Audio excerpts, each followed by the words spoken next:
Boa tarde a todo mundo. Bom, meu nome é Joel Lente. Eu estou vestindo uma camisa cinza com um estampado com nuvens, tem uma barba, tem um sotaque meio esquisito, né? Acho que eu tomara não atrapalhe muito, tá? Eu vou só me apresentar um pouquinho, porque eu acho que ninguém... Bom, vai ter algumas pessoas que conhecem, não me conhecem, e conhecem a Insitum. A Insitum foi uma consultoria que foi ativa até 2019, depois foi vendida para a Fjord. Até 2015 eu estava dirigindo a Insitum aqui no Brasil, morei até 2015 e voltei para Barcelona. E saí faz uns 2, 3 anos de lá. E a gente começou essa nova empreitada que é Hatch. Hatch é a consultoria estratégica de inovação, onde a gente tem uma pegada bastante global e até uma coisa que a gente acha que vai trazer...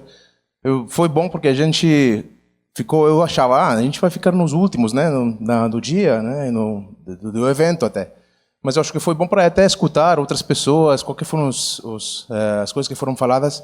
E eu acho que vai trazer muito um olhar do que a gente acha que é bom, né? Que esse olhar um pouco mais global. A gente tem 2 escritórios, né? Em Barcelona, onde eu estou. Eu voltei para lá. Eu sou catalão. E aqui em São Paulo, né? Aqui no Brasil, de fato. Mas a gente tem uma tipologia cliente que é muito global. A gente trabalha muito com a Google, a gente trabalha com a Meta, a gente trabalha muito com a Pinterest, e a gente tem muito... A maioria dos clientes estão lá na Bay Area, né? Estão lá e a gente trabalha diretamente com o headquarter. O que acontece lá? Eles têm uma visão um pouquinho mais biaisada. Né? No final das contas, quando a maioria do product design team, né, fica lá e eles não têm esse olhar global, não têm essa capacidade pensar no produtos que eles lançam para o mercado em termos globais, mas eles têm um jeito de atuar globalmente. Então, eles acabam indo para a empresa que nem a gente, né, para procurar esse olhar global.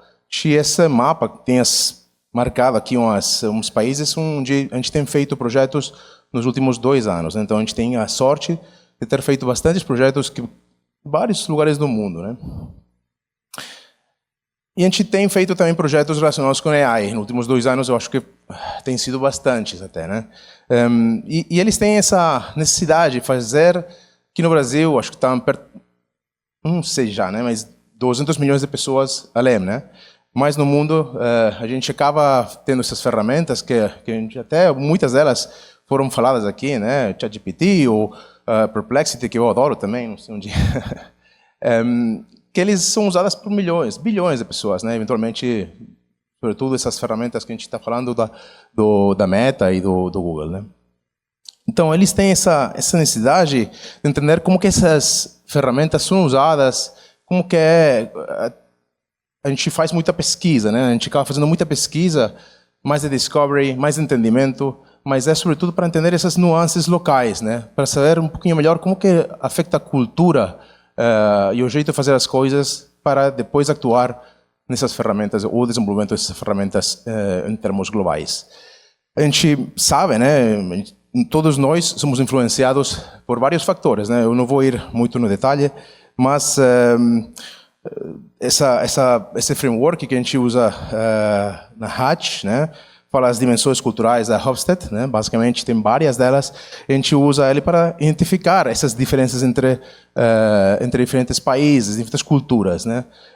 Porque de fato isso é marcado, que marca também o uso das ferramentas, né?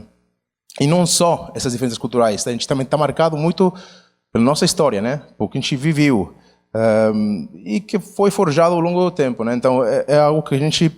Bom, esses fluxos migratórios, mas não só isso, né? Tem muitas coisas acontecendo que têm impacto na nossa cultura no dia a dia. E agora que a gente tem está no cenário global, né? Isso ainda é mais forte ainda, né? Antes da chegada do AI, acho que já tinha produto, a gente estava cheio de empresas que são globais, né? Não é que seja uma coisa nova. Só que o AI está trazendo um olhar um pouquinho diferente, né? Até a expectativa é diferente. Já era a gente brinca de colocar essa imagem, porque às vezes já acontecia isso, né? Tem um olhar muito centrista, especialmente aqueles que estão produzindo nos Estados Unidos produtos que a gente consome, né? Mas essa complexidade virou ainda mais maior, né? O AI, eu acho que até se a gente tiver falado disso faz 2 anos, a gente nem estaria falando o que a gente está falando hoje. Só pensar o que a gente vai falar daqui a 5 anos, a gente nem sabe. Mas vai ser bem diferente. A gente vai ter se acostumado a usar, né? Agora a gente está falando pessoas que já estão usando no dia a dia. Eu adorei a pergunta de quem que tem medo de perder o emprego. Acho que foi bem poucas pessoas. As pessoas já estão, acredito eu, estão começando a engajar e abraçar mais, né? Até porque não tem jeito, tem que fazer. Os times estão diminuindo, foram falados layoffs, né? Layoff tirou muitas pessoas. A pessoa que fica tem que fazer mais com menos, né? Então, afinal das contas, também tem muito essa necessidade, né?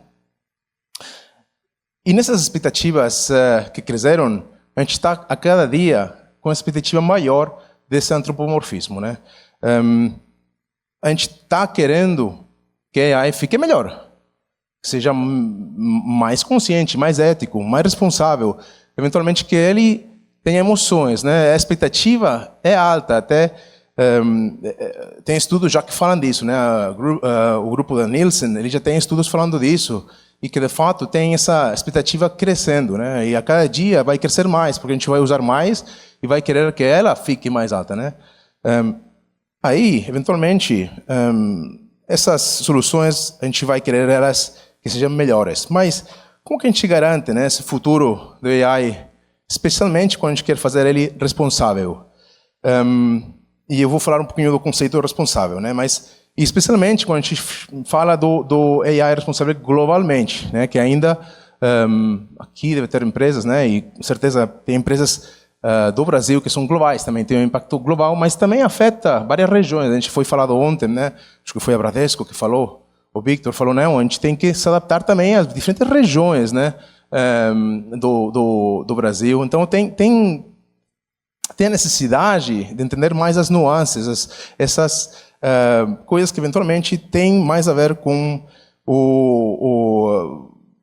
as minorias, eventualmente, ou outras regiões que eventualmente a gente não considera no dia a dia, né? Eu gosto muito dessa frase do tio Ben. Grandes responsabilidades, né? A gente tem uma grande responsabilidade e isso tem um grande poder, desculpa, isso traz uma grande responsabilidade, né?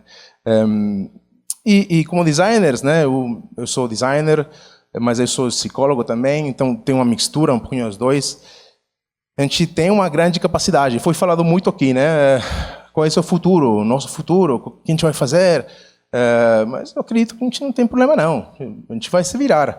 E, de fato, a gente tem uma capacidade para visualizar e sintetizar e ir além, né? Essa capacidade mais de fazer forças, de pensar no futuro, isso que é o nosso diferencial. Acho que tem essa capacidade de tangibilizar muito bem, né?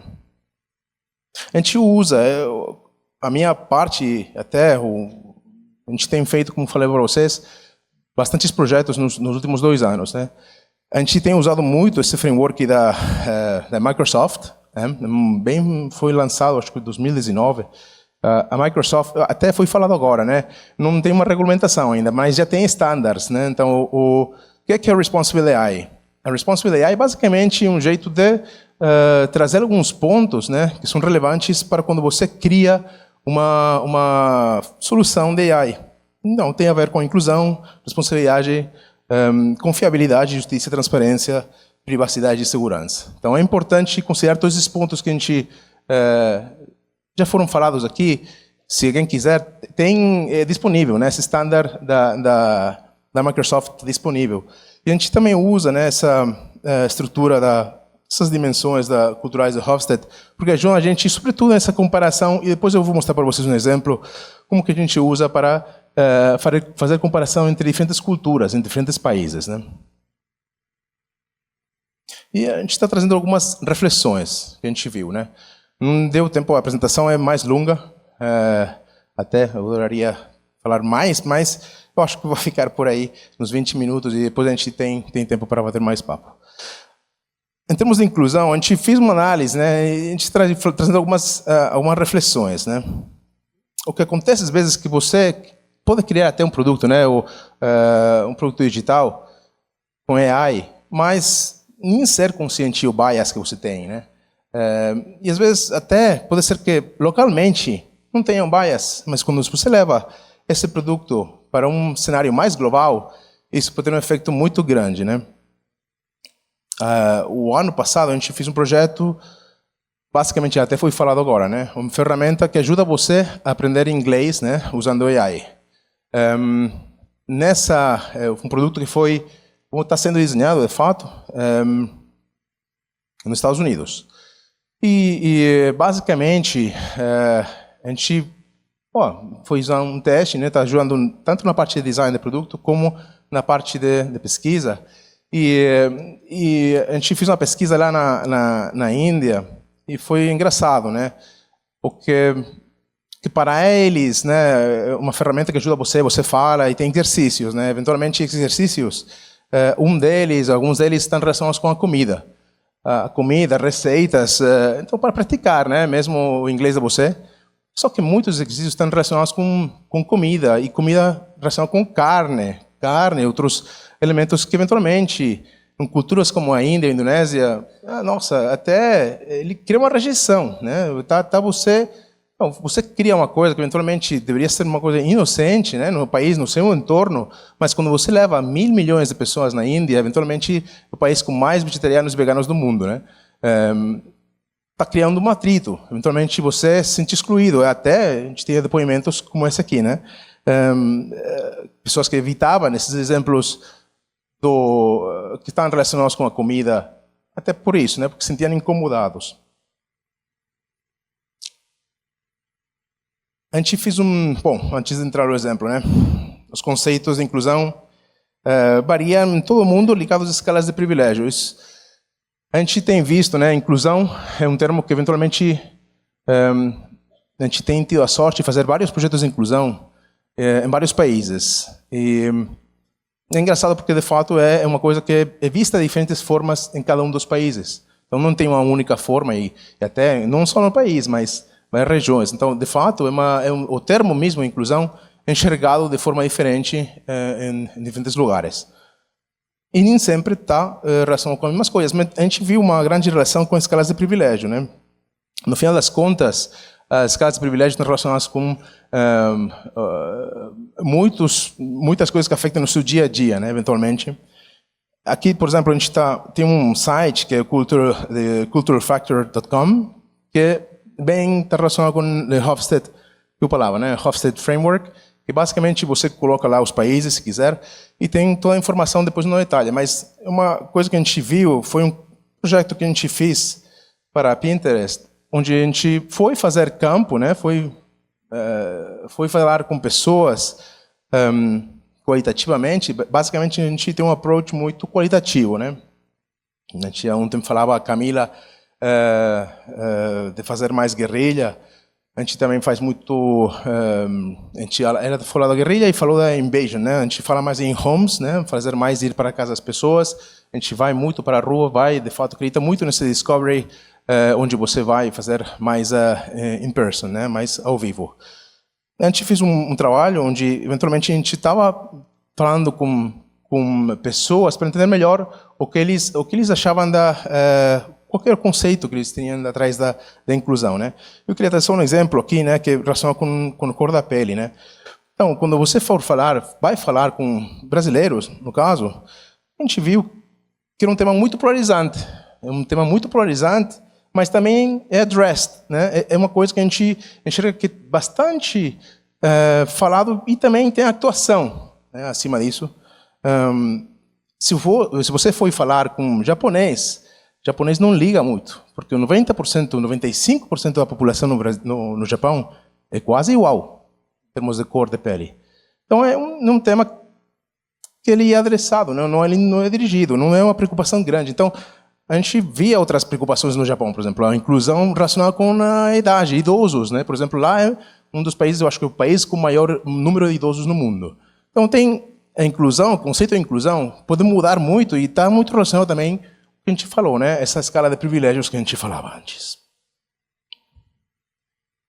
Então, às vezes a gente fala, né, tem o Pareto, né, o princípio de Pareto, a gente tenta resolver 80% dos problemas com 20%. Só que, às vezes isso tem um empecilho, né, você foca no 80% e, eventualmente, esse 20% que você não mexe, ou que eventualmente desprioriza, é onde as pessoas vulneráveis mais ficam, né. Então, a gente traz algumas ações, a gente quer ficar isso accionável. A dor de empatia é universal. Uma coisa que foi falada muito aqui, né? A parte de empatia. Tente, quando for criar um produto de AI, tente identificar esses bias o mais cedo possível, porque, eventualmente, se você identifica o bias muito tarde, vai ser bem mais difícil trocar depois. Tem que ter esse olhar local, né? Se vocês forem fazer um produto que já vai ser para o Brasil, tipo, não, fazem pesquisa só em São Paulo. São Paulo não representa só o Brasil, né? O Brasil é maior do que isso. Ou a América Latina, você lançar lá na Colômbia. A Colômbia é um mercado completamente diferente, né? Uma cultura diferente. E façam essas auditorias de inclusividade, né? Que eventualmente vai ajudar vocês a ter melhor retorno do que está acontecendo, né? Ter esses feedback loops é importante. O que gera confiança num contexto pode ter o efeito oposto no outro, né? A gente fala aqui confiabilidade. A gente pode ser que quando você cria uma ferramenta de AI, você pense num cenário, né? Tem sem maldade, você eventualmente cria uma solução que vai ser boa, né? A gente ontem foi falado, né? A gente faz muitos erros, erro faz parte do ser humano, e a gente corrige eles, né? E até eu acho que foi o pessoal da Bia que falou ontem, né? A gente tenta melhorar, garbage in, garbage out, né? Quanto melhor seja o que você coloca para treinar o algoritmo, melhor vai ser a saída, né? Mas, às vezes, pode acontecer que seja o contrário, né? A gente fez um projeto até bem interessante para uma incubadora nos Estados Unidos, tá? Eles queriam trazer uma ferramenta, né? O projeto era para trazer uma ferramenta para fazer cálculo da absorção dos árvores na floresta, para fazer o cálculo de carbono, né? Não sei se vocês conhecem, mas basicamente uma forma de você motivar, né, que a floresta, o desmatamento, né, prevenir o desmatamento para eventualmente dar um retorno, né, aos fazendeiros, as pessoas que têm, até o estado, né, que tem floresta, para não cortar essa floresta. Só que esse time, né, que a gente trabalhou, eu vou focar muito nisso. Depois, se quiserem perguntar mais coisas, eu falo de outras coisas. Mas, em termos de confiabilidade, isso é uma ferramenta que a gente foi lá no mato, a gente fez uma pesquisa bem antropológica, falou com um fazendeiro, falou com pessoas que moravam lá, falou com empresas, consultorias, que ajudam a fazer essa meia ponte, né? E a gente também tinha um protótipo, né, que eles trouxeram, e aí não está dando certo, né? É uma coisa que até... não funciona, né? A confiabilidade do produto o protótipo é muito ruim. A gente descobriu, basicamente, que o algoritmo que foi treinado foi feito para árvores ou biomas dos Estados Unidos, né? Lógico, não está funcionando, porque aqui a Mata Atlântica ou a Amazônia não é a mesma coisa, né? Estados Unidos tem muito mais biomas que são bem abertos, não tem tanto mato lá embaixo, né? Então está funcionando e, de fato, é uma coisa que a gente viu lá no ao vivo, né? Isso matou a confiabilidade do produto. E essa expectativa antropomórfica, a gente também tem visto em outros projetos. Eu vou falar de um outro, que eu acho bem interessante também. A gente fez para outra startup, de fato, ele já lançou, é Reflex AI. Criou, a gente foi falado até aqui, né, também, uma solução com AI para treinar veteranos de guerra.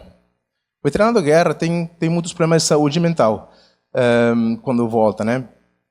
E eventualmente ele procura outros veteranos de guerra. Só que esses outros veteranos de guerra, eles não têm ferramentas, né, para falar, especialmente quando tem pensamentos suicidas. E aí essa solução o que traz justamente é uma solução para treinar os veteranos de guerra para falar com outros veteranos de guerra. Só que a gente, quando participou durante quase um ano em feedback loops, né, para melhorar o algoritmo, melhorar com o funcionamento dessa ferramenta. E, eventualmente, a gente viu que tinha uma grande frustração, porque o que eu estava falando antes, né, tinha necessidade, tipo, quando alguém fala com um veterano de guerra, não espera que ele seja positivo, né? A resposta que ele tinha era positiva demais, né? Não estava sendo humano o suficiente. No geral, você espera, tem até momentos de silêncio, né? Não fica falando o tempo todo, né? E a ferramenta não tinha essa empatia, não conseguia identificar e transmitir da mesma forma que uma pessoa faria, né? E o que eu falei, né? Cada vez mais a gente tem essa necessidade de que a ferramenta seja o mais humana possível. E é a nossa natureza, né? Criamos uma expectativa maior. É que nem vocês, né?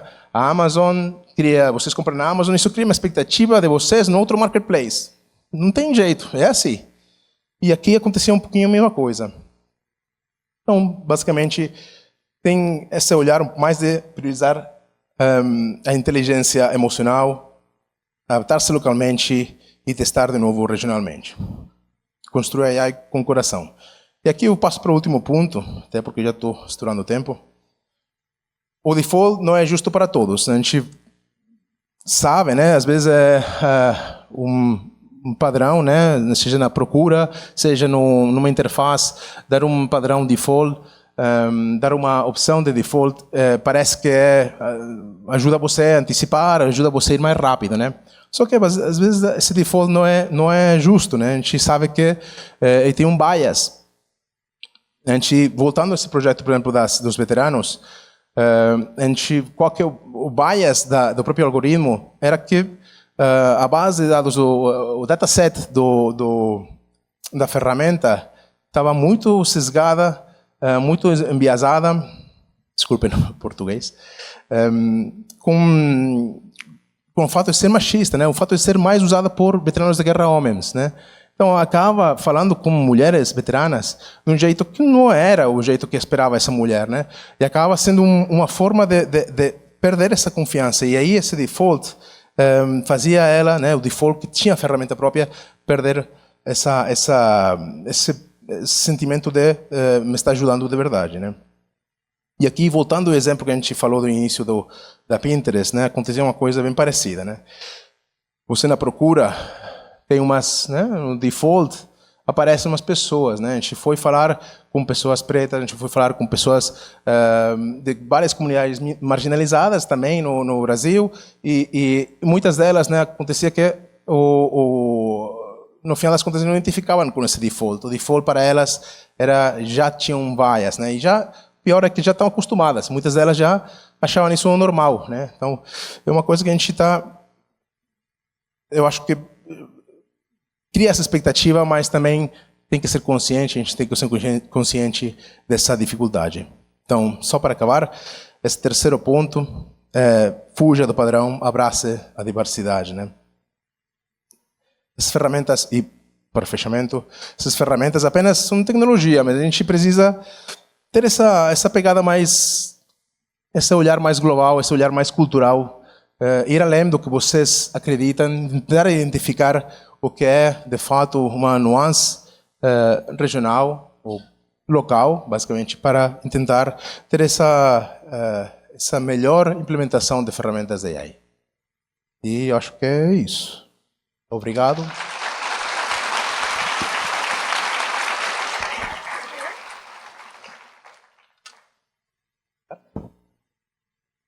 Muito legal que você trouxe, Joel. Inclusive, essa questão que você trouxe, né, de identificar como incluir, como construir soluções amigáveis em diferentes contextos culturais, me fez, inclusive, lembrar de uma frase do Don Norman, que diz o seguinte, foi até resgatar enquanto você estava falando, você precisa criar coisas ajustáveis e variáveis, mas mesmo assim, se você excluir 5 ou 10% principais, ainda poderá excluir 1 milhão de pessoas. Portanto, é importante que abordemos as reais necessidades e habilidades das pessoas.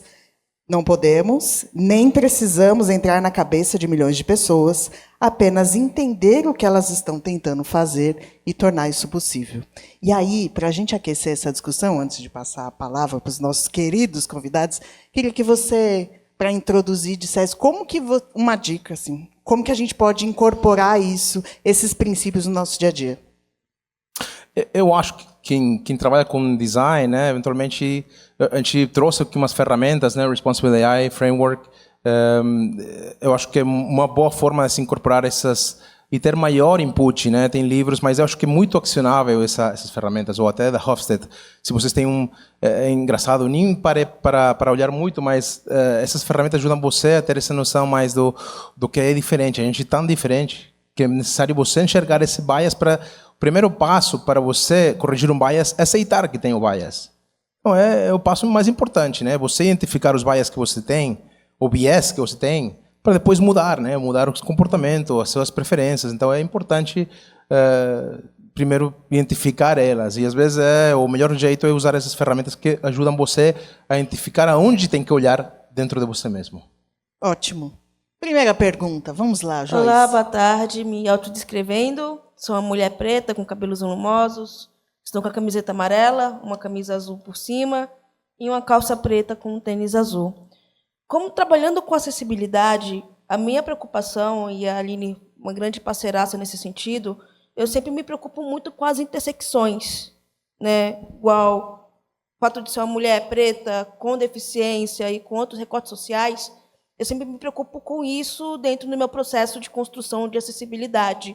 Eu queria entender a percepção de vocês, né, o que vocês andam fazendo ou discutindo internamente sobre essas intersecções de pessoas que têm diversas diversidades, né, numa única persona, numa única pessoa, sabe? De fato, obrigado pela pergunta, tá? Eu gostei muito da apresentação. Você apresentou ontem, né? Obrigada. O painel. De fato, uma coisa que a gente, até na própria Hatch, a gente tem um olhar muito diverso, até, porque a gente está trabalhando e tem pessoas de várias nacionalidades, várias backgrounds e origens. E, de fato, é uma coisa que a gente, até eu falaria que faz parte do nosso jeito de trabalho. No dia a dia, a gente, às vezes, é acionado para os nossos clientes para trabalhar em projetos de inclusão, até uma coisa que a gente tem feito cada vez mais, mas com esse olhar muito de diversidade global, até, né? Então, eu acho que essa riqueza que traz o olhar global é que você não fica com o seu viés, eventualmente, mais local. E isso gera uma empatia para qualquer, eu falaria, né, ou diferentes pessoas no mundo, né? Então a gente é consciente dessa diversidade e a gente tenta motivar também nossos clientes. A gente tem a sorte que nossos clientes também estão muito conscienciados com isso. Então é eventualmente uma coisa que a gente tem a sorte de já trabalhar com projetos dessa tipologia, tentando corrigir ou dar esse input, né, para que essas ferramentas que a gente fala globalmente, a gente trabalha com Google, Meta, Pinterest, eles também abracem tudo isso, né, eventualmente seja uma prioridade para eles. Obrigada, viu? Obrigado a você. Boa tarde. Boa tarde. Me chamo Gemerson, me autodescrevendo, sou homem branco, cabelo escuro, encaracolado, roupa preta e sapato branco. A minha pergunta, ela é basicamente uma curiosidade que eu gostaria de saber. De todos esses trabalhos de campo que você fez, todas essas pesquisas, todas essas idas, essas guerrilhas que você participou, qual que mais te impactou? Aquela que te marcou emocionalmente, aquela que você não vai conseguir esquecer durante sua vida, porque essa daqui ela tem um significado específico que pode ter pegado você de uma forma diferente. Eu vou falar, eu estou nesse mercado há 20 anos, né? O que eu falei, estava já liderando o time aqui no Brasil. Eu cheguei no Brasil em 2009. Não tinha, a metade das empresas que existiam agora não existiam, ou já foram compradas e vendidas. Então, eu estou há muito tempo nesse mercado ou nessa categoria, né? A gente chamava Design Thinking, Computer, foi mudando de nomes, né? Só que a gente tem esse olhar muito nas pessoas, né? Então, eu já fiz muita pesquisa no passado, até aqui no Brasil, bastante até. E nesses projetos, eu participei em alguns, mas em outros não, porque como fazendo campo, né? Mas eu acho que eu falaria que a gente, desses que eu mostrei para vocês até, que nem é todos que a gente já fez, né, que a gente fez bastantes, eu acho que me impactou mais foi justamente da inclusão, né, porque o conceito de inclusão, que a gente pode ter um bias, né, no caso, a gente foi falar com pessoas, não só no Brasil, mas no Japão e na Alemanha, e às vezes é engraçado, até a gente estava lembrando de outro projeto que também eu acho que bem impactante, né? Porque às vezes tem coisas que você nem acredita, né? Eu estava pensando agora num caso, a gente fez um projeto para Google Photos, né? E tem uma ferramenta que você consiga mudar a cor da pele, né? A gente para ficar melhor na fotografia, né? Essa é a teoria. Só que eventualmente a gente foi falar com pessoas na Alemanha, eles falaram: nossa, esse feature aqui é louco, como que vocês fazem isso aqui? É racista, né? Não dá. E depois a gente foi falar na Índia da mesma feature. Putz, adoro, é legal. Nossa, eu fico mais branquinho. Depois tem essa noção, até falando nessa noção dos privilégios, né? Dentro do framework da Hofstede, tem a distância que você tem em relação ao poder. Na Alemanha, essa relação é menor. Na Índia, é muito grande. No Brasil também é. Então, você acaba, basicamente, querendo fazer parte dessa elite. E a elite é mais branca. Então, você topa, né? Vou ficar mais branquinho, eu vou ficar...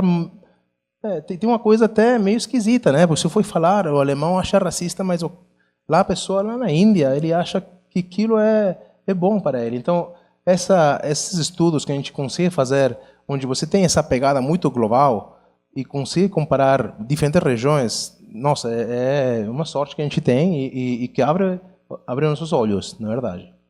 Eu não dou um exemplo só, mas...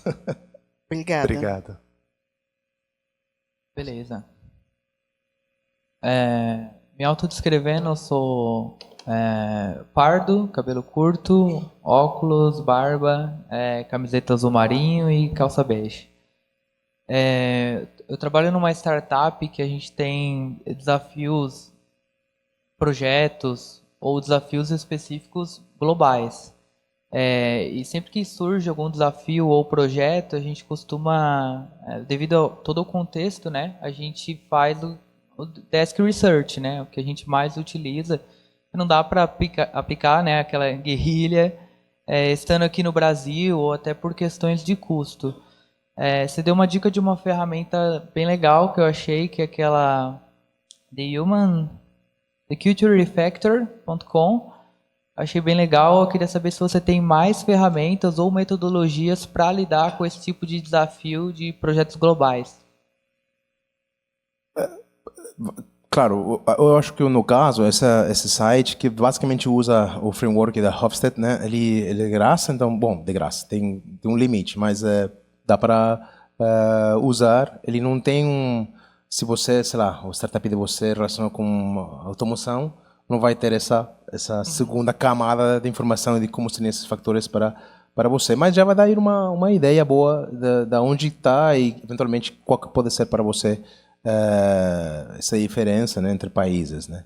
A gente não, basicamente a gente usa, não tem uma ferramenta só, porque de fato a gente acaba o que está falando, né? Se tem um projeto, uma relação com uma tipologia, né, com algum tema em concreto, a gente consultoria. Então a gente está fazendo, já viram na variedade de projetos que a gente tem, né? A gente está falando de crédito de carbono e o dia depois a gente fazendo um projeto com a Pinterest de inclusão. Então a gente vai pulando de um tema a outro. Então a gente vai fazendo esse desk research muito específico para o tema que a gente está abordando, né? Então a gente tenta fazer o desk muito mais voltado ao tema. Foi falado Perplexity. Eu acho que Perplexity é uma muito boa ferramenta justamente para fazer essa tipologia de perguntas e trazer a fonte com você, porque ele já até é um tema relacionado, né? Uma das coisas que fala esse framework da Responsible AI é trazer a confiança, a transparência, né? Então, a transparência é o que a cada vez mais é procurado. Qual que é o resultado? Não está trazendo aqui uma resposta ao ChatGPT, mas de onde que sai tudo isso, né? E a Perplexity vem a substituir um pouquinho ou complementar essa necessidade essa necessidade que a gente tem de transparência. Então, ela é uma boa ferramenta, só tem que ter cuidado, às vezes, porque ele inclui fontes que às vezes não podem ser muito confiáveis. Você traz a fonte, mas será que a fonte é boa? Essa é a seguinte pergunta, mas é você que tem que ir atrás e ver se até onde essa fonte é boa. Mas já é melhor do que o chat. Opa, né? uma pergunta. É melhor? Uma pergunta. É Não. para fechar? A gente tem mais gente. Não foi outra pergunta, só ia complementar que, apesar de trazer a fonte, já é algo melhor do que as outras AI que alucina, né? Muitas vezes não traz fonte nenhuma. Basicamente, essa necessidade de transparência, né, que a gente está falando é o que a Perplexity vem a cobrir, e de fato é verdade que é muito usado na academia. Até eu descobri por um professor que falou dela que ele usava muito. Né? Obrigada. Obrigado. Legal você. Boa tarde, meu nome é Guilherme, eu sou um homem branco, estou de camiseta preta, bermuda preta e tênis preto, tenho o cabelo loiro quase branco. Minha pergunta é o seguinte, eu acho que ninguém aqui discorda que a gente precisa regulamentar o uso da inteligência artificial. Só que essa regulamentação, existe tensão, existem fatores de grupos diferentes que têm com interesses diferentes. Você tendo trabalhado numa escala mais global, o que você enxerga como coisas que sejam necessárias a gente discutir no nosso contexto brasileiro? Tipo, isso aqui vocês não podem deixar de fora. Porque, por exemplo, você deu o exemplo do etarismo no Japão, né? Para nós, talvez essa não seja uma questão. Para nossas IAs, quais os pontos que você pontua? Isso tem que ser discutido. Nossa, vai ser difícil isso aí, porque eu tenho um bias muito grande, né? Eu moro na Europa. Na Europa a gente está super regulamentado em termos de privacidade. Tem o GDPR, né? Tem umas leis que protegem muito a privacidade das pessoas. A gente tem feito mais de 60 rodadas só relacionadas com privacidade, com nossos clientes. E é uma coisa que eu, quando estou no Brasil, até quando eu fazia parte da Incitum e tudo mais, a gente tem escritórios aqui no Brasil, mas também tinha escritórios na Colômbia, no Peru, na Argentina e nos Estados Unidos. E era completamente diferente. Então, para mim, quando eu vejo até coisas que acontecem não vou falar nada do evento, mas já tem acontecido Tudo comigo. bem se falar também, o Edu aguenta. Não, mas, por exemplo, né, eu vou colocar um exemplo bem simples. Né? Foi criado um grupo com contatos das pessoas. Isso seria, por lei, proibido lá. Tá compartilhando com outras pessoas, dados pessoais das pessoas, sem o consentimento deles. Pode ser que na compra do ingresso tenham aceitado, não sei. Mas eu fiquei meio chocado, porque lá seria uma coisa que a gente estaria meio pé atrás, né? Tipo, putz, nossa, não dá. Eu vou até ficar no pé atrás. Me desculpa, né, se eu falei uma coisa que eu não devia, mas eu fiquei... Então, Edu... Desculpa aí, mas basicamente foi essa, mas também faz parte da cultura, né? Porque o Brasil, eu moro aqui 6 anos, então eu sei como que é. O brasileiro, ele tem uma aproximação, ele é muito próximo, ele tem até essa parte da comunidade muito mais forte do que o europeu. A gente sabe de qual é o mercado que a gente mais faz projetos de privacidade? Na Alemanha. Cara, faz na Alemanha e funciona no mundo todo, porque eles são os mais fortes em termos de privacidade. Então, para mim, uma coisa que vai mudar, porque essa regulamentação vai vir. Tem que vir, né? Essa parte de regulamentação, já, de fato, a AI já tem uma regulamentação na Europa, saiu nesse ano até. Que nem o GDPR, né? Em termos de privacidade, já foi copiada em outros países. Então, já é meio que benchmark a Europa com isso, porque protege muito as pessoas nesse sentido, né? Então, não quer ser uma dica, mas eu acho que tem coisas relacionadas com privacidade e o jeito de como são compartilhadas as informações, né, das pessoas, que eventualmente, para mim, seria uma das principais coisas a focar. Obrigado. Obrigado a você. Olha, você tem a responsa da última pergunta. Meu Deus do céu. 50 segundos. Tá bom. Boa, gente. Boa tarde. Legal, Joel. A apresentação massa. Me chamo Cadu, sou homem pardo, de dreads, camiseta preta, calça rosa claro. E aproveitando o microfone aqui, meu númerozinho do crachá é 290, tá? Depois, quem tiver igual aí, a gente bate uma figurinha. Bom, a minha pergunta é a seguinte. Queria saber, como designer e psicólogo, né, como que você vê o impacto mental e de personalidades na questão de comportamentos também, pensando numa visão futura, agora que a gente vê essa interação do humano-máquina, que está meio que mudando para essa interação humano-semi-humano com a IA, sendo muito maior do que a nossa interação humano com humano, né? Então a gente sai de um atendimento que às vezes a gente está no fluxo ali com a máquina e às vezes já é integrado como IA, e aí para resolver o problema que normalmente a gente ia para um atendimento humano, a gente volta para a IA também para resolver, e aí cada vez mais a gente fica nesse ciclo. Queria entender sua perspectiva, se você já pensou em algo assim, em alguma tendência, mais do viés psicológico mesmo, de comportamento. O que você acha sobre isso? Eu acho que até o que está falando, né? A gente tem essa percepção hoje, se você for pensar em só você mesmo, qual que era a sua percepção há 2 anos atrás, é bem diferente. Bem diferente, estou quase seguro disso. Na minha percepção, até o Vitor falava ontem da Bradesco, né? Da Bia. Você aceita o erro e emenda, né? Acaba esses feedback loops, né? Acaba você chamado human in the loop, né? Que você acaba colocando a pessoa nessa forma de melhorar essas ferramentas de AI.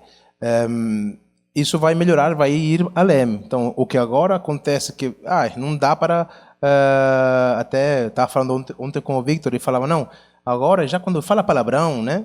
Aí já manda para uma pessoa, porque não dá para não sabe como lidar com isso a ferramenta atualmente, né?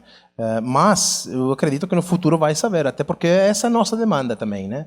Porque está falando dos veteranos da guerra, às vezes as pessoas próprias que falam, putz, eu quero que a máquina fique puta, eu quero que a máquina diga palavrão, porque é assim que as pessoas reagem, né? Briga então, comigo, máquina. Isso aí, tal, veterano. Afinal das contas, é um jeito que as pessoas meio que você vai acabar tendo essa expectativa. Então é tipo o filme da Hair, né? Ela, a gente vai para lá. Eu acho que vai ter uma regulamentação, com certeza. Tem uma regulamentação, vai ser mais forte. A gente vai até a proteção dos nossos dados, das nossas informações, a cada vez mais vai ser mais rígido isso. Então vai se balancear. A gente vai abraçar, mas ao mesmo tempo tem que ser regular, porque senão, nossa, é Far West, né? Aqui vai virar sei lá. Mas, bom, tomara tenha respondido a sua. Obrigado. Resposta. Obrigado a você. Palmas para o Joel.